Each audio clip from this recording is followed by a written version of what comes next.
Сәлем достар, бүгін сіздерге оқтауды қажет етпейтін, өте дәмді болып шығатын медовый торттың рецептімен бөлісемін, яғни медовиктің. Видеоны соңына дейін қарап, каналға жазылып қоюды ұмытпаңыздар. Тортымыз үшін ең алдымен ыдысымызға осындай темір ыдыс болу қажет. Қантымызды, майымызды салып, су буында ерітіп аламыз, яғни водяной баняда. Осылай екеуі толық ерігеннен кейін осының үстіне балымызды саламыз, және де барлығын тағы да толық ерігенге дейін араластыра отырып күтетін боламыз. Біздің үш массамыз толығымен араласу қажет, және отты орташа отта, баяу отта осылай ерітетін боламыз. Массаларымыз толық араласқаннан кейін осының үстіне ас содасын саламыз. Және де ас содасын салғаннан кейін біздің массамыз 2-3 есе көтеріліп, аппақ масса болуы қажет. Сондай масса болғанға дейін араластыра отырып, осындай массаға жеткіземіз. Толық көтеріліп болғаннан кейін оттан аламыз, және де кішкене суытып аламыз, 2-3 минут араластыра отырып, және осы массаның үстіне жұмыртқамызды бір-бірлеп салып, осылай видеодағыдай әр жұмыртқадан кейін араластыра отырып, езіп алатын боламыз. Біздің жұмыртқалы массамыз дайын болғаннан кейін осының үстіне елгезерден өткізілген ұнымызды себе бастаймыз. Ұнды көп себудің қажеті жоқ, белгілі бір массаға жеткен кезде тоқтататын боламыз. Менде шамамен 400 граммдай ұн кетті. Өздеріңіздің массаларыңызға қарайсыздар, жұмыртқаның көлеміне байланысты өзгеруі мүмкін. Сондықтан осы видеодағыдай массаға жеткенде көз мөлшерінде тоқтатып салсаңыздар болады. Енді дайын болған массамызды пергаментке осындай шеңбер сызып алдым. Мендегі шеңбердің диаметрі 22 см болды, және де осылай бір ожау немесе бір жарым ожау құйғаннан кейін үстінен ұнды себе отырып, қолымызбен жан-жағына жеткізіп, осылай жұқартатын боламыз, және де жабысып жатса аздап ұн себуге болады.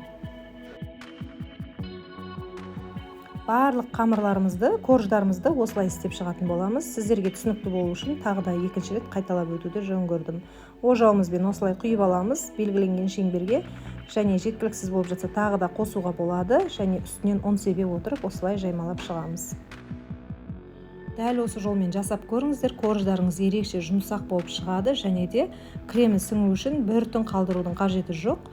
Негізі медовикті жасаған кезде көбіне солай кремін сіңдіру үшін қойып қояды, ал бұл тортта тұруды қажет етпейді, кремін бірден сіңіріп алатын өте нәзік корждар шығады. Осылай жасап алғаннан кейін алдын ала қызып тұрған 180 градус пеште 2 минутта немесе 1,5 минутта қызған пеште тез пісетін болады, қарап отырып пісіріп алатын боламыз. Бізде осындай өте нәзік корждар шықты. Енді кремін жасауға кірісеміз. Крем үшін менде сливке және де сахарный пудра. Қосымша творожный сыр қолдансаңыздар да болады, немесе тек сметана мен сахарный пудрадан жасасаңыздар да болады. Креміміз осындай қою масса болғанға дейін миксерлейтін боламыз, және ыдысымыздан түспейтіндей дәрежеге жеткенде миксерлерді тоқтатамыз. Креміміз дайын деген сөз. Мен корждарды осындай кольцоға жинадым. Кольцоңыз болмаса, былай да жинай беруге болады. Әр корждың арасына осылай кремдерімізді жағып шығамыз. Барлық корждарымыздың арасына 2 немесе 2,5 қасықтан крем салып шықтым. Барлығын осылай барлық жеріне жеткізіп жағып шығамыз.